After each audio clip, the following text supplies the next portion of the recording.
বিসমিল্লাহির রহমানির রহিম। ইয়াসআলুহু মান ফিস সামাওয়াতি ওয়াল আরদ কুল্লু ইয়াউমিন হুয়া ফি শাআন ফাবিআইয়ি আলাই রাব্বিকুমা তুকাযযিবান।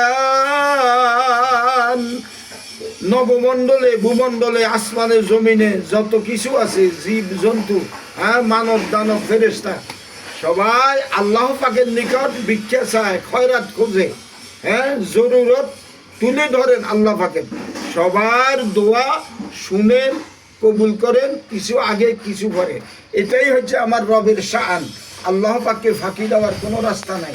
এত কোটি কোটি নাজর নেয়ামতের মধ্যে কোন নেয়ামত আপনি অস্বীকার করবেন? ফাবিআইয়ি আলাই রাব্বিকুমা তুকাযযিবান। বলেন নাউযুবিল্লাহ। আমরা আল্লাহ পাকের সমস্ত নেয়ামত কোটি কোটি বার শুকরিয়া আদায় করি। আলহামদুলিল্লাহ।